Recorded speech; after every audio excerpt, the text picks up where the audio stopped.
Hello students, welcome to my YouTube channel guide education. Guide education में आप लोगों का बहुत बहुत स्वागत है। आज हम लोग इस वीडियो क्लिप में क्लास 10th का चैप्टर नंबर 4 क्वाड्रेटिक इक्वेशन द्विघात समीकरण पढ़ने जा रहे हैं। इससे पहले आप लोग बाकी के जो 3 चैप्टर हैं, real number, linear equation in 2 variables and polynomial, आपने पढ़ लिया होगा। पॉलिनोमियल आपने क्लास 9th में भी पढ़ा है और लाइनियर इक्वेशन इन 1 वेरिएबल आपने क्लास 8 में भी पढ़ा होगा। तो जैसे आपने क्लास 8 में लाइनियर इक्वेशन इन 1 वेरिएबल में पढ़ा है, सेम एज आपको क्लास 10th में क्वाड्रेटिक इक्वेशन इन 1 वेरिएबल पढ़ना है। लाइनियर इक्वेशन में आप जानते ही हैं कि लाइनियर इक्वेशन जो एक्सप्रेशंस होते हैं, व्यंजक होते हैं, बीजीय व्यंजक, कुछ बीजीय व्यंजकों को, ठीक है, जो एक जैसे होते हैं, जैसे x, 2x, 3x या x + 3, 2x + 5, इन बीजीय व्यंजकों को हम क्या बोलते थे? इन्हीं को हम लाइनियर पॉलिनोमियल बोलते थे। लाइनियर पॉलिनोमियल का फॉर्म क्या होता है? ये होता था ax + b, ठीक है। अब जब हम इसमें इक्वल टू 0 कर देते थे तो इसको बोलते थे लाइनियर इक्वेशन। अब यहाँ पर आप देख रहे होंगे ax + b जो एक्सप्रेशन है, जो व्यंजक है, इसकी हाईएस्ट डिग्री क्या है? x पर कितने का पावर लगा है? 1 का। तो हाईएस्ट पावर 1 है, तो हाईएस्ट डिग्री क्या होगी? इसकी डिग्री क्या होगी? 1 होगी। तो सेम एज क्वाड्रेटिक इक्वेशन जो बनते हैं वो बनते हैं क्वाड्रेटिक। कैसे बनते हैं? जो क्वाड्रेटिक इक्वेशंस बनते हैं वो क्वाड्रेटिक पॉलिनोमियल से ही बनते हैं। क्वाड्रेटिक पॉलिनोमियल आपने पढ़ा होगा पॉलिनोमियल वाले चैप्टर में। उसका फॉर्म क्या था? ax² + bx + c, इस फॉर्म में होता है, ठीक है। जैसे कोई नंबर है 3x² + 2x + 5, सेम है जैसे यहाँ इक्वल का साइन लगा के आगे 0 लिख दिया गया, ये हो जाता था लाइनियर इक्वेशन। ऐसे इसमें आगे इक्वल का साइन लगा के अगर हम 0 लिख देते हैं, इसी को बोलते हैं क्वाड्रेटिक इक्वेशन।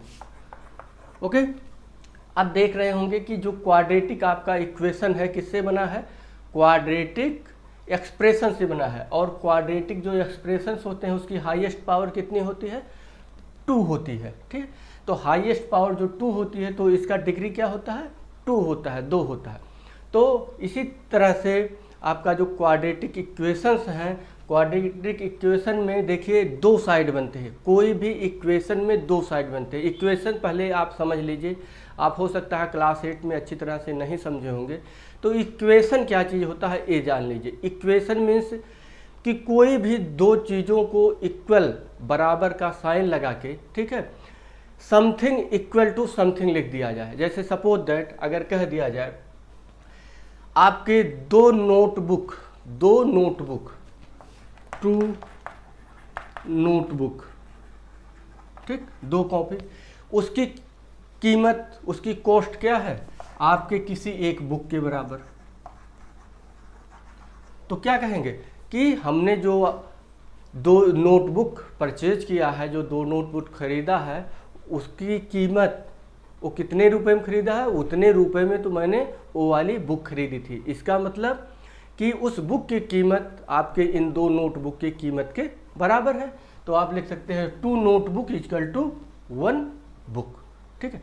इसी तरीके से यह हो गया इक्वेशन। अगर इक्वेशन देखो, इक्वेशन जो वर्ड आया है EQUATIONS, इक्वेशन जो वर्ड मिलता है आपको इक्वल, EQUAL, ठीक है, ये इक्वल वर्ड से आपका बनता है, ठीक है।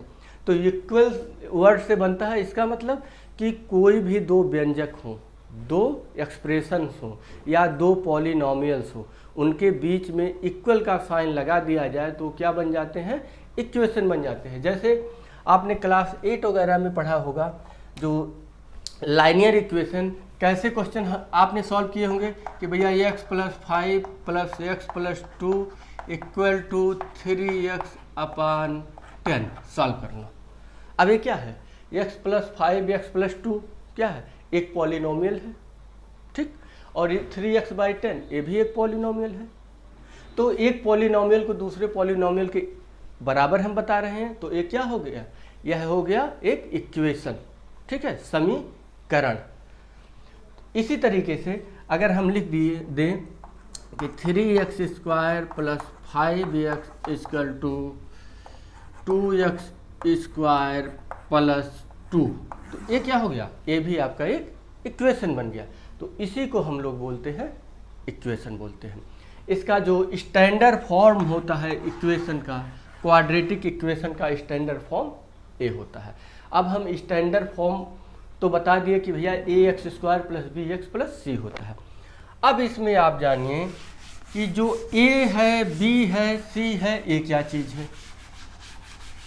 आपको लाइनियर इक्वेशन जब पढ़ाया गया था तो भी बताया गया होगा, लाइनियर इक्वेशन का जो स्टैंडर्ड फॉर्म था ax + b = 0, उसमें बताया गया होगा कि a0 = 0, ठीक है। a0 = 0 मतलब अगर आपने a को 0 रख दिया तो क्या हो गया, ये पूरा 0 बन जाएगा। और ये जब पूरा 0 बन जाएगा तो क्या बचेगा आपके पास, b = 0। और b क्या है आपका, b बताया गया है, b एक रियल नंबर है।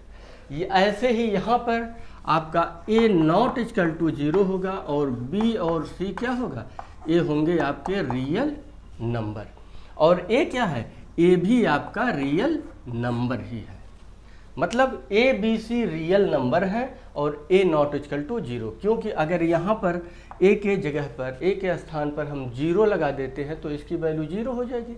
और जब ax² की वैल्यू 0 हो जाएगी, सपोज दैट यहाँ 0 लिख देते हैं और प्लस लिखते हैं bx + c = 0, तो एक किस फॉर्म में आ जाएगा, ये bx + c मतलब क्या, इसका हाईएस्ट डिग्री 1 है, तो ये किस में आ जाएगा, ये रैखिक समीकरण, लाइनियर इक्वेशन बन जाएगा। तो इसीलिए हम यहाँ भी बताते हैं कि यहाँ अगर a = 0 कर देते हैं तो b ओनली कांस्टेंट बन जाता है, रियल नंबर सिर्फ रह जाता है। यहाँ पर a = 0 रख देते हैं तो ये क्या हो जाता है, ax² 0 बन जाएगा, तो a bx + c क्या बन जाएगा, ये रैखिक समीकरण, लाइनियर इक्वेशन बन जाएगा। इसलिए हम a0 = 0 लगाते हैं। ओके, ये बात क्लियर हो गई। अब आपने स्टैंडर्ड फॉर्म जो पढ़ लिया, ax² + bx + 0, a0 = 0 and a b c are real number. Real number क्या होते हैं, देखिए रियल नंबर आपके सारे नेचुरल नंबर होते हैं, सारे इंटीजर्स होते हैं। Natural number means counting number 1 2 3 4। Integers means integers minus वाले भी नंबर्स, प्लस वाले भी नंबर और 0 भी ऐड कर लिया जाता है। रेशनल नंबर भी ऐड किया जाता है उसमें, रियल नंबर में। रेशनल नंबर में और क्या चीज़ जुड़ जाता है, +1/2 -1/3, प्लस माइनस के कौन से फ्रैक्शन वाले नंबर जुड़ जाते हैं। उसके साथ इर्रेशनल नंबर जैसे √2 √3 ये भी जुड़ जाते हैं।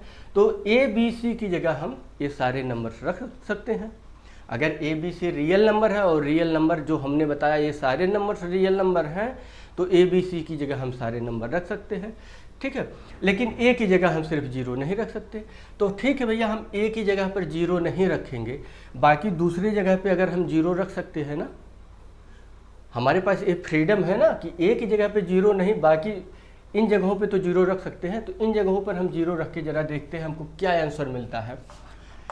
ax² + bx + c, अगर हम a के स्थान पर हम 0 रख दें, a के स्थान पे हम 0 रख दें तो क्या होगा बाबू, 0x²। It means 0x² means ये पूरा टर्म हो जाएगा आपका 0।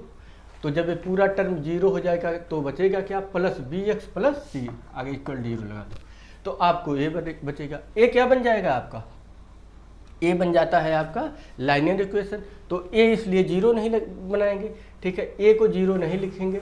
और बाकी चीज़ों को देख लेते हैं। ax² + bx + c = 0 में b को 0 लगा सकते हैं। b को 0 लगा के देख लीजिए। अगर b को हम 0 लिख देते हैं तो यहाँ 0x हो जाएगा, 0x। इट मीन्स यह क्या हो जाएगा, यह 0 हो जाएगा पूरा टर्म। और ये पूरा टर्म 0 हो जाएगा तो पूरा टर्म हटा दो। अब क्या बन गया equation, A x square plus C equal to 0। इसका मतलब कि यहाँ देखिए पावर 2 है, पावर 2, इसका मतलब इसका डिग्री कितना है, 2 है। तो इस किस फॉर्म में है, यह है ए एक्स स्क्वायर के फॉर्म में है ना। तो जब एक्स पर पावर 2 रहेगा तो ये क्वाड्रेटिक ही इक्वेशन होगा, द्विघात समीकरण होगा। तो इसका मतलब अगर कहीं लिखा हो a x square plus C equal to 0 तो ये भी क्वाड्रेटिक इक्वेशन होगा। सपोज दैट आपका b x plus c, c के स्थान पे अगर हम 0 लिख देते हैं, सी के स्थान पे 0 लिख देंगे तो सी गायब हो जाएगा। तो क्या बचेगा, a x square plus b x equal to 0। तो अभी भी x के पास पावर 2 मिल रहा है ना। तो इसका मतलब क्या हुआ कि a x square plus b x equal to 0, ये भी क्या होगा आपका, ये भी क्वाड्रेटिक इक्वेशन होगा। तो आपके क्वाड्रेटिक इक्वेशन कौन कौन से हैं, a x square plus b x plus c, ये तो एकदम स्टैंडर्ड फॉर्म है। उसके बाद अगर सी बी नहीं है, ये वाला टर्म नहीं है, तो भी आपको यह क्वाड्रेटिक इक्वेशन ही मिलेगा। अगर ये वाला टर्म नहीं है तो भी आपको क्वाड्रेटिक इक्वेशन मिलेगा। अगर मान लीजिए आपके पास ये दोनों टर्म नहीं है, ओनली ए एक्स स्क्वायर लिखा है, तो ये भी क्वाड्रेटिक इक्वेशन होगा। ए एक्स स्क्वायर इक्वल टू 0 लिखा है तो ये भी क्वाड्रेटिक इक्वेशन होगा, क्योंकि इसकी पावर 2 है। ठीक, तो यहाँ जो बताया गया ए नॉट इक्वल टू 0, तो ए हमने 0 नहीं रखा, बाकी बी सी को 0 रखते हैं तो हमको कौन कौन से फॉर्म मिलते हैं, a x square plus C equal to 0, a x square plus b x equal to 0 और a x square equal to 0। ये 3 तरह के फॉर्म मिलते हैं। अगर आपको कुछ इस तरह के नंबर दिखाई दे, इस तरह का इक्वेशन, तो आप लोग ये मत सोचिएगा कि यहाँ तो a x square b x plus c ये वाला फॉर्म है, यहाँ तो 2 नंबर ही हैं, यहाँ भी, यहाँ तो सिंगल एक ही है टर्म है। तो टर्म से नहीं मतलब है, मतलब टर्म से नहीं है। देखिए यहाँ 2 टर्म, यहाँ 2 टर्म, यहाँ एक ही टर्म है, टर्म से कोई मतलब नहीं है। ठीक है, टर्म 1 भी हो सकता है, 2 भी हो सकता है, 3 भी हो सकता है और 4 नहीं हो सकता, क्योंकि अगर डिग्री 2 है तो टर्म मैक्सिमम कितने होंगे, 3 ही होंगे। डिग्री 1 है तो टर्म कितने होते हैं, 2। ये मैंने ऑलरेडी बताया हुआ है। तो ये आपका हो गया क्वाड्रेटिक इक्वेशन, इस फॉर्म में हो गया। अब हम और बातें करते हैं क्वाड्रेटिक इक्वेशन से रिलेटेड।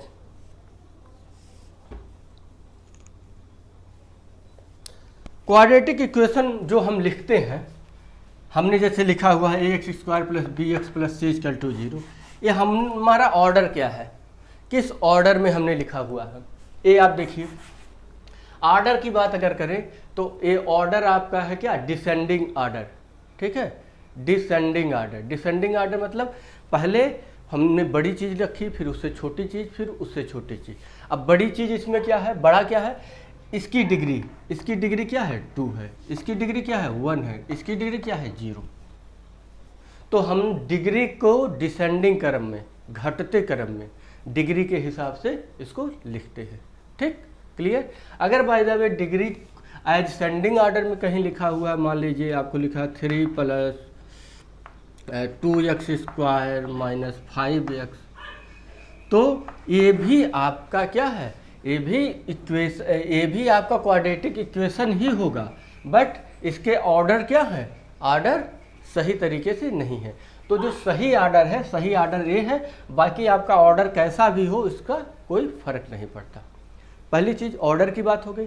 अब दूसरी चीज़ हम लोग समझेंगे कि देखिए यहाँ a x square plus b x plus c, हर जगह आपको क्या दिखाई दे रहा है, साइन प्लस का दिखाई दे रहा है। तो आप ये भी सोच सकते हो कि बाय द वे अगर कहीं ये लिखा हो a x square minus b x plus C equal to 0, तो ये क्या होगा। तो हमने बताया ना, क्लास 9 में हमने बताया हुआ था आप लोगों को, क्लास 9 के भी चैप्टर्स आपने तो पढ़े नहीं होंगे, लेकिन आप जहाँ भी पढ़े होंगे वहाँ ये ज़रूर बताया गया होगा आप लोगों को कि जो ए बी सी होते हैं, वहाँ पर तो 2 ही मिलते थे, ए और बी। तो जो भी ए बी सी आपको मिलते हैं, ये क्या होते हैं, ये होते हैं रियल नंबर। तो बी, अगर हम बात बी और सी की करें, ठीक है, और ए की भी बात कर सकते हैं, ए बी सी की बात करते हैं, तो क्या ए अगर रियल नंबर है तो रियल नंबर -1 नहीं हो सकता। बी अगर रियल नंबर है तो रियल नंबर -3 नहीं हो सकता, सी अगर रियल नंबर है तो रियल नंबर -1/2 नहीं हो सकता है ना। तो माइनस वाले भी नंबर हो सकते हैं ए बी सी की जगह। तो जब हम ए बी की सी की जगह माइनस वाले नंबर लिख सकते हैं तो ए बी सी क्या माइनस में भी आ सकता है। ऐसा भी हो सकता है -ax² + bx + c = 0, या ऐसा भी हो सकता है ax² - bx + c = 0। ऐसा भी हो सकता है ax² + bx - c = 0। ऐसा भी मिल सकता है आपको -ax² - bx - c = 0। तीनों टर्म 0, तीनों टर्म माइनस है। तो देखिए जब तीनों टर्म माइनस होंगे, ठीक है, तो माइनस कॉमन लेके हम इस साइड कर देंगे तो ये अपने आप प्लस हो जाएगा। तो इक्वेशन में अगर आपको तीनों टर्म माइनस मिलेंगे तो मान लीजिए प्लस ही है, ठीक है, क्योंकि इनको क्या कर सकते हैं हम यहाँ से माइनस अगर कॉमन लेने -1 तो ये सब क्या बन जाएंगे प्लस, और -1 को इस साइड में ले जाएंगे तो 0 के नीचे कर देंगे तो फिर ये 0 बन जाएगा, तो ये ऑलरेडी प्लस हो जाएगा। तो तीनों टर्म अगर माइनस है तो इसका कोई विशेष फर्क नहीं पड़ता है, माइनस कॉमन लेके आप 0 की साइड लेके चले जाओ तो सारे टर्म प्लस हो जाएंगे। तो आपके ये जो टर्म तीनों हैं वो प्लस माइनस में भी हो सकते हैं। क्लियर। अब चलते हैं नेक्स्ट।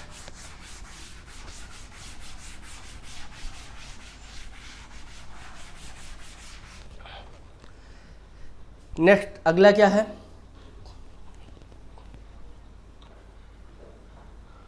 डिग्री पता हो गई आपको, फॉर्म पता चल गया आपको। अब हम बात करते हैं यूजेज पर, बात करते हैं यूज। देखिए भैया कोई चीज़ अगर आप पढ़ रहे हो, कोई चीज़ पढ़ रहे हो, कोई चीज़ आपको बताया समझाया जा रहा है तो जाहिर सी बात है आपको इन्वायरमेंट में, नेचर में, प्रकृति में उसका कहीं ना कहीं प्रयोग होता होगा, कहीं ना कहीं उसका यूज होता होगा। और अगर उसका यूज नहीं है तो इन चीज़ों को बनाया किस लिए गया है, इसीलिए बनाया गया होगा कि कहीं ना कहीं हमको इसकी ज़रूरत पड़ी होगी, कि ऐसे इक्वेशंस की ज़रूरत पड़ी होगी, कि ऐसे इक्वेशंस की हमें ज़रूरत पड़ती कब है, कैसे पढ़ते हैं, किस टाइप के क्वेश्चंस, किस टाइप के प्रॉब्लम्स क्रिएट हुए होंगे। सपोज दैट मान लीजिए कोई आपके सामने ग्राउंड है, ठीक, और आपको ये पता है भैया इस ग्राउंड का जो एरिया है वो 300 स्क्वायर मीटर है, या मीटर स्क्वायर ऐसे लिख सकते हो, 300 मीटर स्क्वायर है, ठीक। बट इसकी जो लेंथ और विड्थ है हमको नहीं पता है, ना तो हमको इसकी लेंथ पता है ना इसको विड्थ पता है, मतलब ना तो लंबाई पता है ना तो चौड़ाई पता है। लेकिन हमने कभी एक बार इसका मेजरमेंट किया था।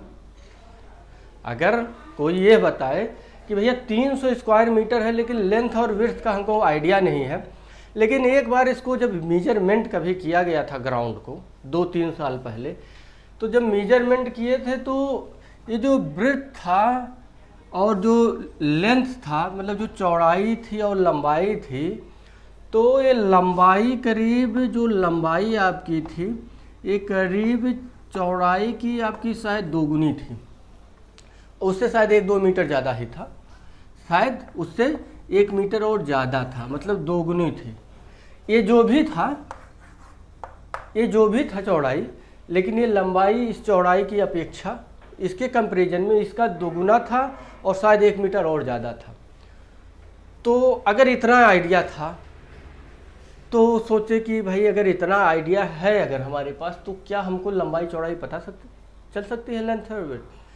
तो मैथमेटिशियन के पास जा रहे हैं, वो किसी गणितज्ञ के पास गए, ठीक है, आप जैसे किसी पढ़े लिखे आदमी के पास चले गए जिन्होंने 10th पास कर लिया है, तो उनके पास गए, भैया इसका 300 स्क्वायर मीटर 300 है एरिया और लेंथ विड्थ का इतना आइडिया है हमको कि ये इसका डबल से थोड़ा सा ज़्यादा है और ये आइडिया नहीं पता चल रहा है। तो जब आपके पास जाएंगे, आपने पढ़ा होगा क्वाड्रेटिक इक्वेशन, तो आप तुरंत सॉल्व कर देंगे। कैसे सॉल्व करेंगे, अच्छा लेंथ और ब्रेथ ये कितनी है ये नहीं पता, ये कितनी है, ये डबल है इसका, मतलब अगर ब्रेथ इसकी चौड़ाई सपोज दैट यक्स है तो ये कितना होगा 2x होगा। और कह रहे हैं कि ये इसका डबल है और एक ज़्यादा भी है, मतलब 1 मीटर ज़्यादा भी था। कैसे कि भैया जिस फीते से हमने नापा था, जिस डंडे से नापा था, तो इसको नापा था तो एक ही डंडा हुआ था, इसको नापा था तो एक बार नहीं 2 बार नापे थे, लेकिन थोड़ा सा और बच गया था, वो करीब 1 मीटर। तो इसका मतलब यह x अगर हम मान लिया जाए x, तो ये क्या था 2x रहा होगा, और 2x से कितना ज़्यादा, एक थोड़ा सा ज़्यादा रहा होगा। तो इसका मतलब अब हमको आइडिया लगा कि लंबाई 2x+1 हो सकती है और चौड़ाई x रही होगी। अगर हमको लंबाई और चौड़ाई पता है तो एरिया पता हो सकता है कि नहीं। अगर हमको लेंथ और ब्रेथ पता है तो एरिया पता हो सकता है। तो एरिया कैसे होता है, लंबाई गुणे चौड़ाई, लेंथ इंटू ब्रेथ। तो क्या करेंगे, एरिया निकालेंगे x इंटू 2x+1, क्या मिलेगा area 2x² plus x, area हमको पता चल गया। अब एरिया कह रहे हैं कि भैया नहीं, ये एरिया तो 300 स्क्वायर मीटर था। कहे कोई नहीं, रुको जरा, धैर्य रखो। क्या चीज़, रुको। अच्छा 300 है, इसका मतलब आप कह रहे हो 300, मैं कह रहा हूँ इतना आ रहा है, तो इसका मतलब यह 300 के इक्वल है। अब यह 300 के जब इक्वल है, क्या बन गया, एक इक्वेशन बन गया। और इक्वेशन कौन सा बना, क्वाड्रेटिक इक्वेशन। अब हम इसको अगर सॉल्व कर लेते हैं तो और x की वैल्यू निकाल लेते हैं, तो x की वैल्यू क्या है, जो इस ग्राउंड की ब्रेथ है, और इसका डबल करके 1 ऐड कर देंगे तो इसका लेंथ भी पता चल जाएगा। तो ये यूजेज होता है। ठीक है, आगे नेक्स्ट बढ़ते हैं क्वेश्चंस में। आगे बात समझ में, किस काम के लिए हमको क्वाड्रेटिक इक्वेशन पढ़ना है।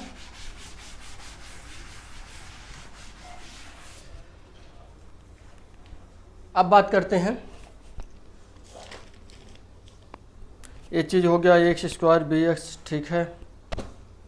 अब आते हैं बुक पर। देखिए, आप लोग जहाँ से भी जैसे भी पढ़ रहे हो, कोई ज़रूरी नहीं कि मोबाइल में वीडियो क्लिप से ही सीखा जा रहा होगा। स्कूल ज़रूर जाते होंगे, स्कूल में पढ़ते होंगे। बाय द वे हो सकता है आप कि कोचिंग की कोई व्यवस्था ना हो, तो अदरवाइज दूसरी बात है, हो सकता है कोचिंग भी अफोर्ड कर लेते होंगे आपको। अगर नहीं समझ में आता होगा तो मोबाइल पर भी पढ़ते होंगे। जो बच्चे कोचिंग अफोर्ड नहीं कर पा रहे हैं, वो मोबाइल से ही सीखने की कोशिश कर रहे हैं। उनको हम जैसे लोग, यूट्यूबर लोग, तमाम तरह के वीडियो बना के दे रहे हैं और आप लोग उसका बेनिफिट ले रहे हैं। लेकिन इन सब चीज़ों के साथ आपकी जो बुक है, बुक को लिखने वाले, अगर बुक के फर्स्ट पेज पर आप देखिए तो एक बुक को लिखने के लिए कम से कम 50 राइटर्स होते हैं, 50 लोग होते हैं।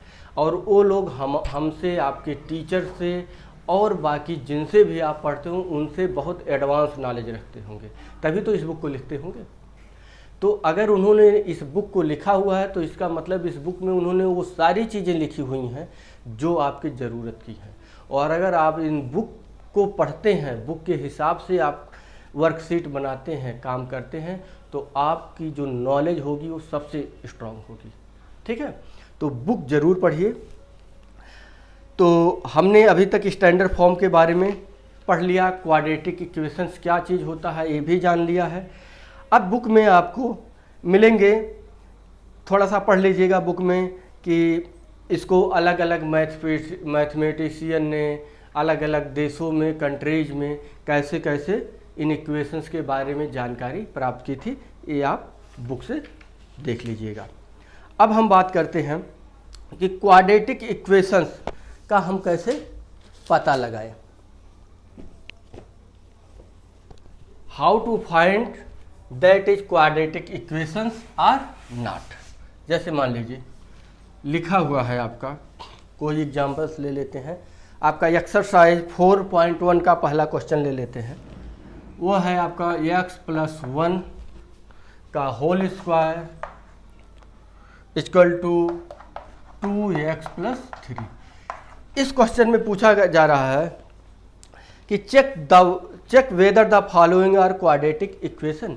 क्या यह क्वाड्रेटिक इक्वेशंस हैं? तो क्वाड्रेटिक इक्वेशन का फॉर्म आपको पता है क्या? कि यह है a x square plus b x plus c के फॉर्म में होता है, यही स्टैंडर्ड फॉर्म है। और सबसे उसमें मेन चीज़ क्या है कि ए एक्स स्क्वायर होना बहुत ज़रूरी है, ठीक है। ए ना भी हो काम चलेगा, एक्स स्क्वायर हो। ए अगर यहाँ पर ए नहीं है ना, तो ए की जगह क्या है 1 है, ठीक। तो एक्स स्क्वायर उस इक्वेशन में आपको एक्स स्क्वायर का होना बहुत ज़रूरी है, ठीक है।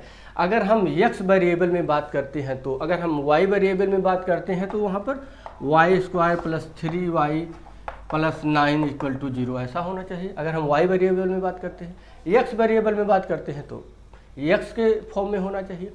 तो वहाँ सबसे ज़रूरी है तो आपको एक्स स्क्वायर मिलना ही मिलना चाहिए। तो आइए हम सॉल्व करते हैं, क्या यहाँ पर हमको एक्स स्क्वायर मिलेगा। एक्स प्लस 1 का होल स्क्वायर मालूम है, ए प्लस बी का होल स्क्वायर आपको पता होगा कि फर्स्ट टर्म का स्क्वायर करते हैं एक्स स्क्वायर, सेकंड टर्म का स्क्वायर करते हैं 1 स्क्वायर, इट मीन्स 1 हो जाएगा, प्लस पहला और दूसरा टर्म उसका 2 टाइम, पहला और दूसरे टर्म का क्या प्रोडक्ट मल्टीप्लाई गुना करेंगे, एक्स और 1 को क्या करेंगे गुना करेंगे तो एक्स और उसका 2 गुना 2x हो गया, इक्वल टू इसमें मल्टीप्लाई करिए 2x प्लस 6। ओके, हमारा स्टैंडर्ड फॉर्म क्या होता है इक्वल टू 0। मतलब हम देखिए जो इक्वेशन होते हैं, इक्वेशन के 2 साइड होते हैं, एक लेफ्ट एक राइट। तो राइट साइड हमेशा क्या, हमेशा स्टैंडर्ड फॉर्म में 0 होता है। तो हम राइट साइड में कोई भी अगर नंबर लिखा है उसको सब कहाँ ले जाएंगे, लेफ्ट साइड उठा के ले आएंगे। X square plus 1 plus 2x इधर आएगा माइनस 2x और 6 इधर आएगा तो माइनस 6 इक्वल टू अब 0 हो गया। सारा इधर लेके आ गए तो इधर क्या बचा 0। अब क्या करिए आप, एक्स स्क्वायर 2x प्लस का 2x माइनस का 2x कट जाएगा, प्लस 1 माइनस 6 क्या बचेगा -5 इक्वल टू 0। अब ये बताइए इसमें कौन कौन से टर्म है, एक्स स्क्वायर का टर्म है, ये कांस्टेंट टर्म है, ठीक है। सिर्फ c दिख रहा है ना, क्या मिल रहा है आपको एक्स स्क्वायर माइनस c, यही तो मिल रहा है। तो हमने क्या बताया था कि ये वाला फॉर्म क्या होता है, क्वाड्रेटिक इक्वेशन होता है। तो ये क्या है, क्वाड्रेटिक इक्वेशन है। ओके, इसी तरीके से आप कोई दूसरा क्वेश्चन उठा कर देख लीजिए।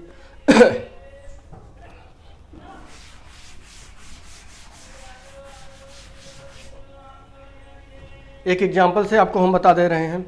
देखिए बुक में जो भी आपके एग्जाम्पल्स होते हैं, एग्जाम्पल्स भी आप उसको एज ए प्रैक्टिस, ये नहीं कि बुक में सॉल्व करके दिया हुआ है छोड़ दो जाने दो, कोई बस एक्सरसाइज पढ़ लो, ऐसा कुछ नहीं होना चाहिए। एग्जाम्पल भी आप उसको प्रैक्टिस करो। आप प्रैक्टिस करने के लिए अलग अलग बुक का प्रयोग करते हो, आर.डी. शर्मा और फलाना ठिकाना अलग अलग बुकों का यूज करते हो।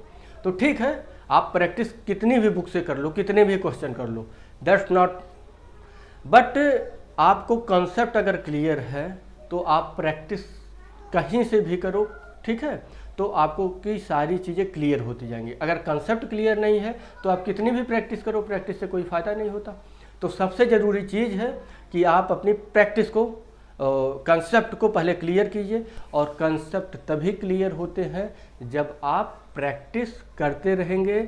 और कैसे प्रैक्टिस करेंगे, पहले आप छोटे छोटे क्वेश्चंस की प्रैक्टिस करिए, फिर आप एनसीईआरटी की बुक पढ़ रहे हों। देखिए सबसे अच्छी बुक मैं भी आप लोगों को जो पढ़ाता हूँ वो एनसीईआरटी बुक के ही हिसाब से, आप मेरे यूट्यूब चैनल पे देखेंगे तो उस पर लिखा हुआ है एनसीईआरटी मैथ। इट मीन्स कि हमने एनसीईआरटी का सिलेबस लिया हुआ है। आपका एनसीईआरटी का ही सिलेबस सबसे मान्य सिलेबस है। ये सेंट्रल गवर्नमेंट ने सिलेबस बनाया हुआ है, ये पूरे ऑल ओवर इंडिया में चलता है। आप आगे की कोई भी पढ़ाई करते हैं वो एनसीईआरटी के ही सिलेबस से लिंक्ड होगा। कोई भी कॉम्पिटिटिव एग्जाम देंगे उसमें एनसीईआरटी के ही सिलेबस मिलते हैं, उसी के ही क्वेश्चन मिलते हैं। तो आप पहले एनसीईआरटी का सिलेबस कंप्लीट कीजिए, फिर आप किसी दूसरी बुक पे जाइए, ठीक। तो कहने का ओवरऑल मतलब है आप प्रैक्टिस किसी भी बुक से कीजिए, ठीक है, लेकिन एनसीईआरटी के बुक के सारे क्वेश्चन, एग्जाम्पल हो, प्रैक्टिस हो, सब कुछ कीजिए। एक क्वेश्चन उठाते हैं हम, कहाँ पर है ये, तो ठीक है, x प्लस 2 का होल क्यूब, ये वाला क्वेश्चन छोड़ देते हैं।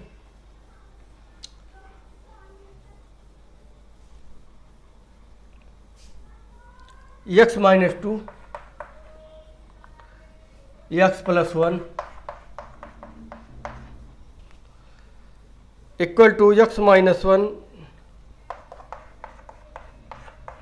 और लिखा है x प्लस 3। ठीक, इसको आपको देखना है क्वाड्रेटिक है कि नहीं। तो देखो, देखना है तो क्वाड्रेटिक को फॉर्म में लेके आना पड़ेगा आपको। फॉर्म कैसे मिलेगा? इन दोनों का मल्टीप्लाई, इन दोनों का मल्टीप्लाई कर लो, या तो इनको पहले इधर लेके चले आओ, इनको इधर लेके चले आओ।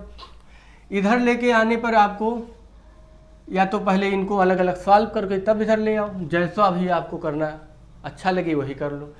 मल्टीप्लाई कर लेते हैं, x का x में करेंगे x स्क्वायर, x का 1 में करेंगे x, -2 का x में करेंगे -2x, -2 का 1 में करेंगे -2 इक्वल टू इनका करेंगे x स्क्वायर, 3 में करेंगे 3x, -1 से x में -x, -1 और 3 -3। ठीक, अब आपके इस क्वेश्चन को इतना ही लगाने के बाद आप जैसे ही x स्क्वायर को इधर लाएंगे, x स्क्वायर कट जाएगा कि नहीं कट जाएगा? कट जाएगा ना, क्योंकि सेम है भाई। अगर कोई चीज़ यहाँ, जैसे यहाँ पर लिखा हुआ है x लिखा हुआ है, तो x जब इधर माइनस वाला x इधर आएगा तो x और माइनस वाला x इधर आएगा प्लस a, तो ऐड हो जाएंगे। लेकिन अगर ये x स्क्वायर जब इधर आएगा तो -x स्क्वायर हो जाएगा, तो कट जाएंगे कि नहीं? तो इसका मतलब यहीं से आपको पता चल गया कि x स्क्वायर कट रहे हैं। इसका मतलब जब x स्क्वायर ही नहीं होगा तो ये क्वाड्रेटिक इक्वेशन होगा ही नहीं, बाकी सॉल्व करने की आपको ज़रूरत ही नहीं है। ठीक,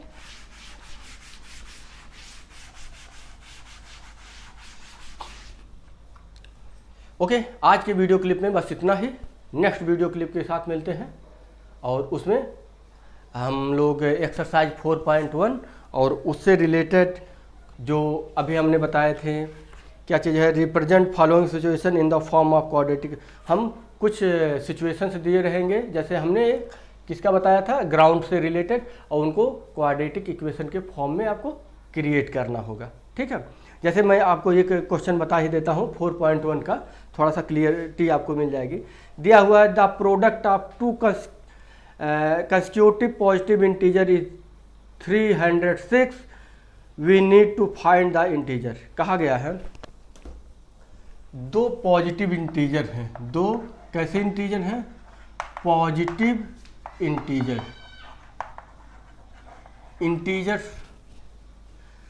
इंटीजर्स दो तरह के होते हैं, एक पॉजिटिव एक निगेटिव। पॉजिटिव क्या, प्लस वाले 1 2 3 और निगेटिव माइनस वाले 1 2 3। तो ये कहा है कि दो इंटीजर्स हैं, दोनों पॉजिटिव हैं, मतलब प्लस वाले मिलेंगे, और दोनों क्या है, कंसेक्यूटिव, मतलब क्रमागत। क्रमागत या कंसेक्यूटिव का मतलब होता है जैसे 2 के बाद 3, 9 के बाद 10, ये क्या है, क्रमागत नंबर, कंसेक्यूटिव नंबर है। तो सपोज दैट अगर एक नंबर x मान लो तो दूसरा वाला नंबर क्या होना चाहिए, x प्लस 1 होना चाहिए, क्योंकि एक नंबर अगर 2 है तो दूसरा क्या है, 3 इक्वल टू क्या है, 2 प्लस 1 है। एक नंबर 9 है तो 10 क्या है, 10 इक्वल टू 9 प्लस 1 है ना। तो आप क्या करोगे, एक नंबर अगर x मानते है तो दूसरा क्या मानोगे, x प्लस 1 मानोगे। और क्या दिया है, प्रोडक्ट, इन दोनों का प्रोडक्ट मतलब क्या, मल्टीप्लाई, गुणा, गुणनफल। कह रहा है इन दोनों का गुणनफल क्या है, जो दो नंबर हैं, एक पहला नंबर एक दूसरा नंबर, इनका गुणनफल है 306। हमने पहला नंबर क्या लिया, पहला नंबर हमने मान लिया x, दूसरा क्या होगा, दूसरा एक अधिक होगा, क्रमागत नंबर कंसेक्यूटिव नंबर पहले वाले से एक ज़्यादा होता है, तो एक ज़्यादा हो गया इक्वल टू 306। ठीक, तो x प्लस 1 इक्वल टू 306। तो अब क्या होगा, x square plus x equal to 306। Okay, अगर हम